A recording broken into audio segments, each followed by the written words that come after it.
Ô galera, olha só. Já que é um dia especial, eu resolvi dar uma retornadinha um pouquinho anterior aqui, pra gente não deixar morrer uma série de coisas que norteiam os nossos estudos em ótica. A luz anda? Os princípios da ótica geométrica. Os raios de luz são reversíveis. Se um faz um caminho, o outro faz outro caminho. E quando dois raios de luz se cruzam? Eles passam reto, um não presta atenção no outro. Independência dos raios de luz. 3 princípios que nortearam o nosso estudo desde o começo. Os meios podem ser transparentes, opacos e translúcidos. Qual é a diferença entre translúcido e transparente? Translúcido, a luz passa, mas se embaralha. Uma vai para um lado, um raiozinho vai para o outro, difunde, difusão, bonito. E transparente, a luz passa organizadamente, sofre refrações, mas continua organizada. Vimos que que as fontes de luz podem ser pontuais ou extensas. A pontual gera sombra e região iluminada, enquanto a extensa pode gerar penumbra. O que é penumbra?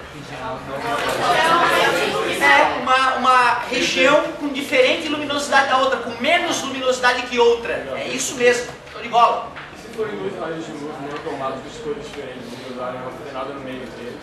Bacana a tua pergunta. Nós vamos ver que essa ideia de que 2 raios de luz são independentes, ela pode ser violada em algumas situações. Certo? A gente vai ver depois que se a luz que se encontra for de um tipo muito especial, pode dar escuridão. Que loucura! Luz com luz pode dar escuridão. Eu vou provar depois isso para vocês.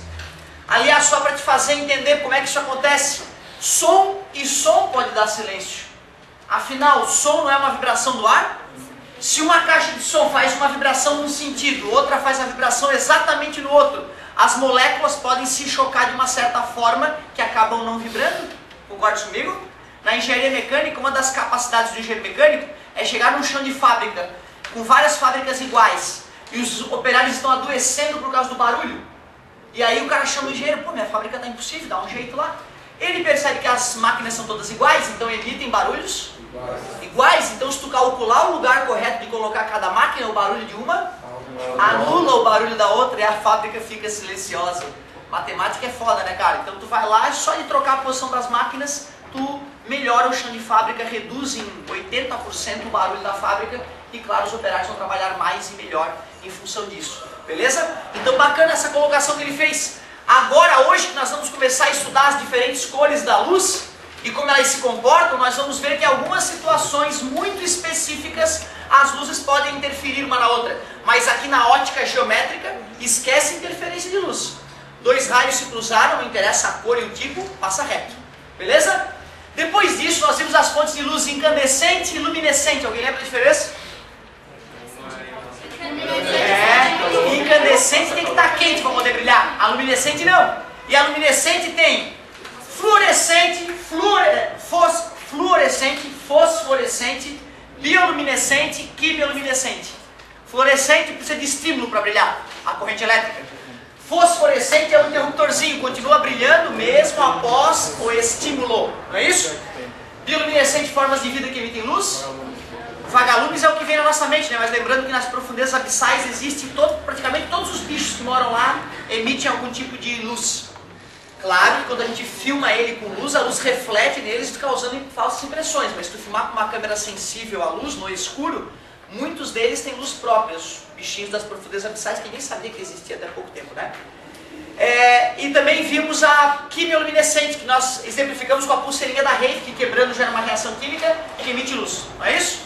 Depois disso nós vemos o espelho plano. Alguém pode me falar alguma coisa sobre o espelho plano? Características da imagem, por exemplo. Quando eu me vejo no espelho plano, eu me vejo de cabeça para baixo? Não. Então é direita. Só que se eu levanto a minha mão direita, a imagem levanta a mão esquerda, ela é reversa. Direita, reversa. Maior, menor ou igual em tamanho? Igual em tamanho. Só falta uma característica. Virtual. Isso é a das distâncias, mas antes disso, virtual. Virtual por quê? Porque a luz bate no espelho e volta para o meu olho. Quando eu prolongo esses raios de luz, os raios se encontram atrás do espelho. Por isso que eu tenho a alucinação de que a luz está vindo de trás do espelho, mas ela não está vindo de trás do espelho, ela está vindo da superfície. Concorda comigo? Como a luz é feita de prolongamentos, é do tipo virtual a imagem. Beleza? Aí a colega lembrou uma coisa importante. A distância do objeto ao espelho é a mesma distância do espelho? É isso aí. Mas cuidado, hein? Se eu estou parado e mexo o espelho X metros, a imagem mexe 2x metros. Porque já que eu aumentei a minha distância até o espelho, a distância da imagem até o espelho também aumentou. Então, somando o meu aumento com o aumento dela, dá o dobro da distância. Observem que eu estou comparando a distância da imagem comigo, que estou parado. Beleza? Cuidado com isso. Se o espelho fica parado e eu me mexo 1 metro, a imagem se mexe 1 metro para trás. Beleza? E nós nos afastamos 2 metros, cada um mexe 1 metro, né? Beleza? Nada demais, né? E quando eu rotaciono o espelho? Se eu rotaciono o espelho com ângulo de 10 graus, o que acontece com os raios refletidos? Rotacionam 20, cara. Era o dobro sempre, lembra? A gente decorou que era o dobro. Mexeu o espelho, a imagem mexe o dobro. Rotacionou o espelho, os raios rotacionam o dobro. Depois dá uma revisadinha, faz uma mais daquela para lembrar como é que era. Parabéns, poxa. Se eu mexi o espelho, a imagem mexeu o dobro, e no mesmo momento, é porque ela o fez com o dobro da velocidade. Parabéns, garoto, tá afiado, é isso aí. Olha só, galerinha. Aí depois de ver espelhos planos, nós começamos a ver espelhos côncavos e convexos, que de maneira geral são os... Chega ao paralelo, sai pelo foco, chega pelo foco, atinge o vértice, mesmo ângulo, chega pelo centro de curvatura, volta sobre ele mesmo. Só com esses dados tu já consegue fazer desenhos. Já consegue fazer desenhos e achar característica em cada situação. Mas aí chega uma hora que é importante saber calcular também, né? O que é isso aqui? Aumento linear ou transversal? A altura da imagem. Falando desses caras aqui, tá pra cima? Tá virado pra baixo? Tá bonito? Isso que é, podemos chamar de posição da imagem, posição do objeto. Distância focal, bonito que foco é aquele ponto onde a luz, né, chega paralelo e sai pelo foco, é o ponto. Distância focal é a distância do vértice até o foco. Já que F, P e P' são medidas na horizontal, se está do lado da luz, se está nas trevas, ó, legal, né, cara? Fácil de entender isso também. Porque se tu vai decorar a regra de sinais de Gauss, fica longa, é uma tabela longa para decorar, fica confuso. É melhor assim, para cima é mais, para baixo é menos, para I e para O. E P, P' e F, que são medidas na horizontal, está do lado da luz positivo, está do lado das trevas negativo.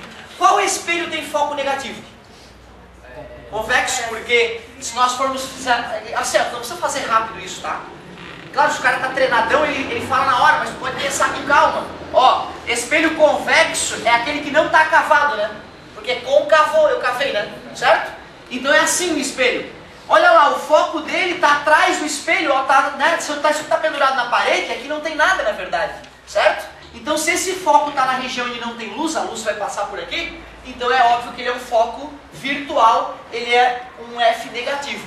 E na prova ele não vai falar espelho convexo, foco de menos 10.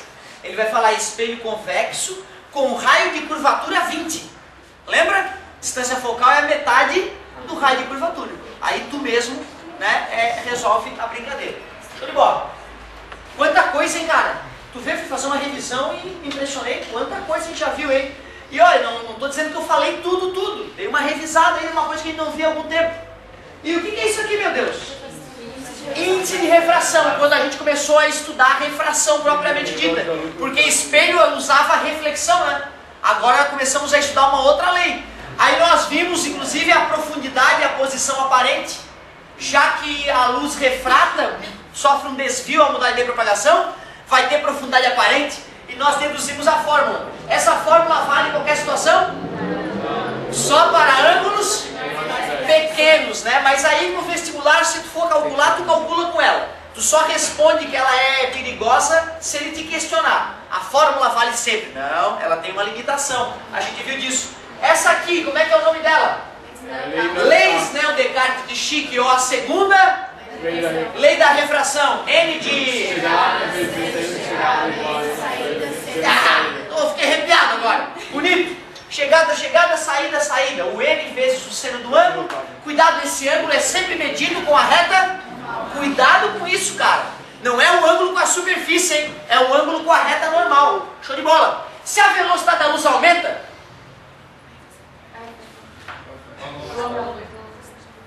Vou ajudar.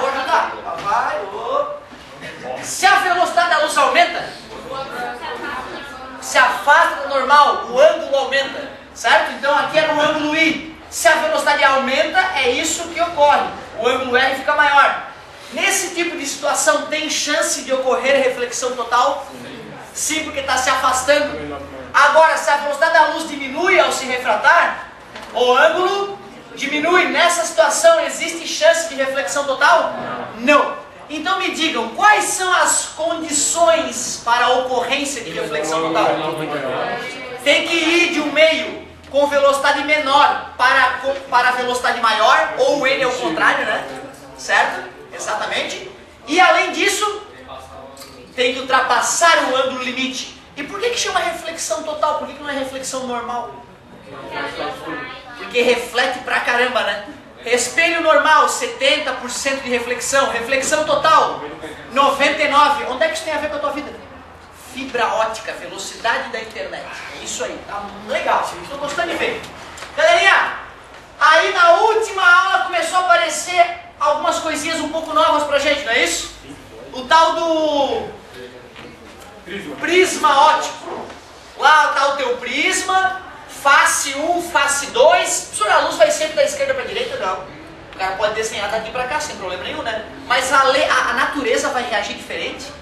A matemática vai ser diferente da esquerda para a direita? Não, né? Ou da direita para a esquerda? Não tem sentido. Então por isso que a gente faz um caminho natural aqui da escrita. Mas se o cara quiser fazer um estudo lá para cá, não muda nada. E aí lá vem o primeiro raio incidente na primeira face. Eu faço a reta normal, então esse aqui é um ângulo de incidência. Logo, quando vai do ar para o vidro, vamos imaginar que é vidro, diminui o ângulo. Parabéns, está nítido que diminuiu? Sim. Nítido, né? Como é que é o nome desse ângulo? R, porque é um ângulo de refração. Vamos fazer a reta que faz sempre 90 graus. Claro que já que vai voltar para o ar, aumenta a velocidade, aumenta o ângulo, afasta. Eu sei que é um ângulo de incidência. É o R linha. Eu sei que é um ângulo de refração I linha. Mas o nome continua a mesma coisa. Ângulo de incidência na primeira face. Incidência na segunda face. Refração na segunda face. Só por elegância matemática, nós fizemos a troca das variáveis ali. Esse ângulo é o ângulo mais importante de todos. Ângulo de abertura ou refringência. Nós vimos que aqui é 90 menos R. Vimos que aqui é 90 menos R'. Somando os ângulos internos daquele triângulo, surgiu aquela equação. Tu não vai necessariamente usar ela.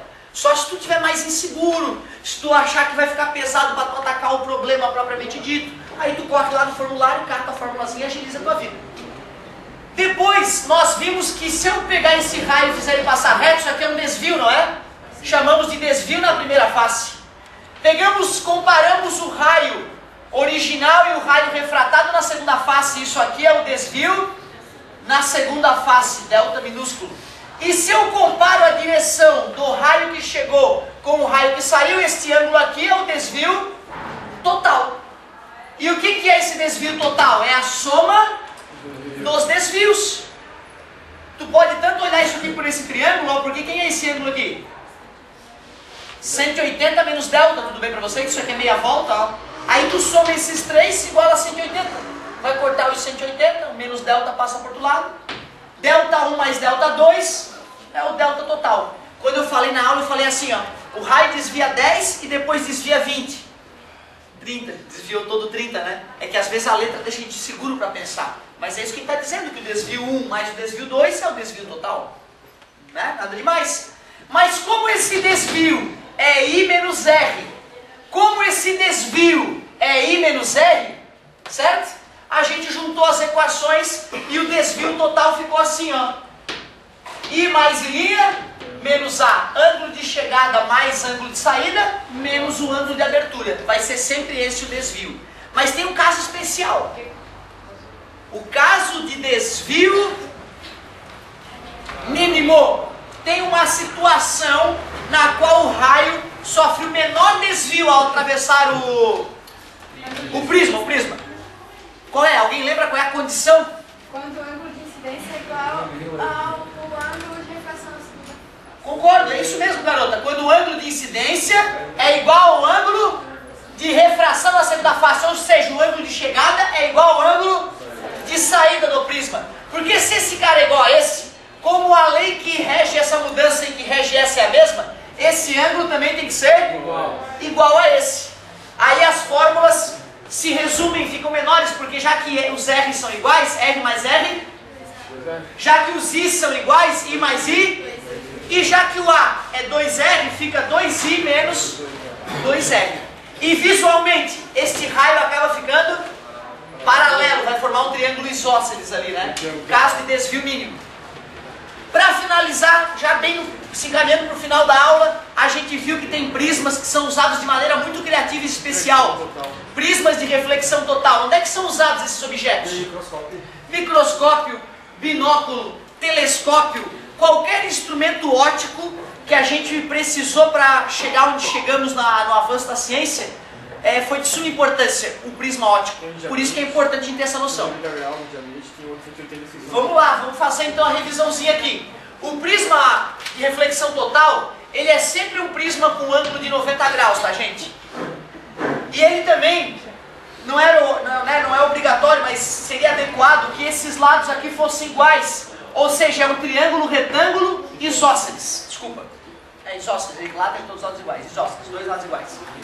E olha só, o Amit teve a seguinte ideia: vou fazer a luz entrar perpendicularmente a uma das faces, que aí não sofre desvio. Vou escolher o N do material de tal forma que aqui ocorra uma reflexão total. E aqui, quando vai fazer a saída, já que o ângulo de incidência é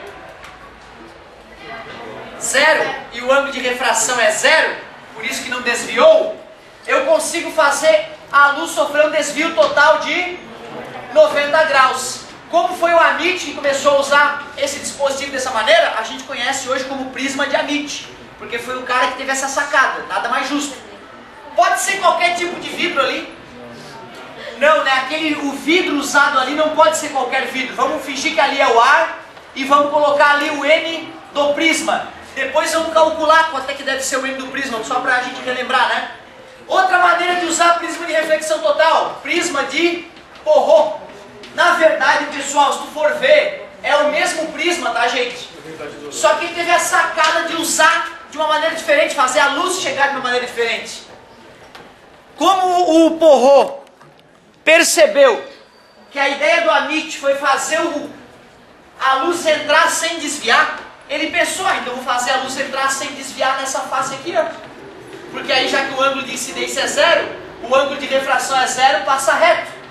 Se ocorrer uma reflexão total e mais uma reflexão total, a luz acaba voltando na mesma direção, mas em sentido oposto, causando um desvio total de fazer a luz fazer curva, cara. Olha que loucura. Fazer a volta. Essa aqui, né? Fazer a curva e aquela ali voltar. Loucura. Então, olha só temos que relembrar o que está acontecendo aqui, ó, para a gente descobrir qual é o N do prisma. Fala, querida. Aqui é 90, não é? Aqui é 90, por isso que o desvio total foi. Mas já que aqui tem uma reta normal, quanto é que é o ângulo aqui e aqui, já que é uma reflexão? 45 e 45, certo? Se esse prisma aí tivesse um N inadequado, poderia acontecer isso aqui, a ver se vocês concordam. Era 45, a luz vai aumentar de velocidade quando for para o ar, vai tipo para 60. Poderia acontecer isso se o prisma não tiver o N adequado? Poderia, né? Já ia ocorrer lá em cima, parabéns, parabéns. Né? Só quero analisar essa saída aqui, só para ficar prático. Já que me pegou, já que tu percebeu isso, ó, vou cortar meu prisma, aqui era um N, aqui era outro. Beleza? Para não me sacanear. Mas não, parabéns, eu gosto disso, eu gosto de aluno observador. Ele pensou, né? O raciocínio dele foi absolutamente justo. Pô, professor, se escapou lá, por que não escapou antes lá? Ele foi absolutamente justo, né? É como eu já tinha desenhado, fiz ser prático ali, ó. O amigo me pegou. Aqui, ó. O amigo tem razão. Pronto. Fazer mais bonitinho, né? Poderia acontecer isso? Poderia, né? Mas eu quero que aconteça isso. Não, porque não seria um prisma de reflexão total. Tem que repetir, galera. Senão não precisa ser alto, tá? Pode ser. Não. Mas tem que ser, né? Porque senão o cara não internaliza. Ó. Pô, esse prisma não está funcionando. Eu quero que a luz volte. Mas qual é o caso que limita a refração da reflexão total? Não é quando a luz sai assim paralela à superfície? E nesse caso, qual é o ângulo de saída? 90 graus. Essa situação me interessa? Ainda não. Mas vamos calcular qual é que é o N do prisma nesse caso, já que ali é o ar. Aplica a lei Snell-Descartes daqui para cá, por favor.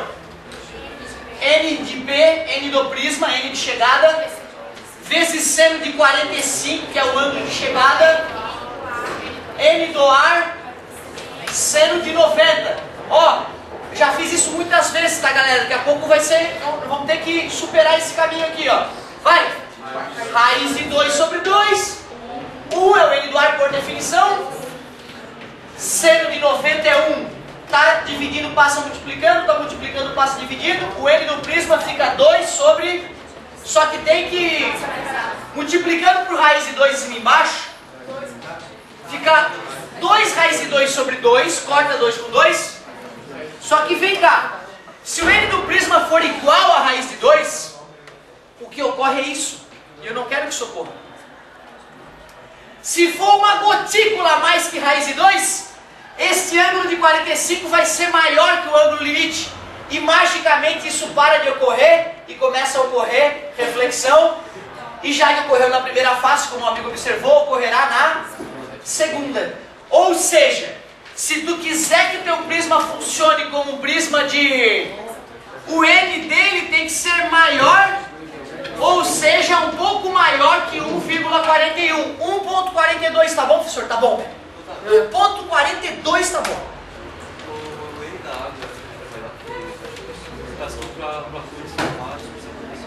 Ótimo. Olha que bonita a colocação do amigo.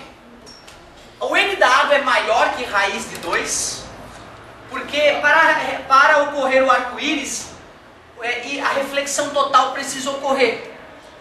O N da água é maior que raiz de 2, daria para dizer assim, via de regra. Não, olha, cara, vou dizer que o índice da água, a gente pode considerar até 4/3, 1,33. Mas é porque o ângulo de chegada não é 45. O ângulo de chegada do raio não é obrigatoriamente 45. Por isso que não precisa ter esse... Cuidado, galera, muito bacana o raciocínio do amigo. Gostei da pergunta, enriqueceu.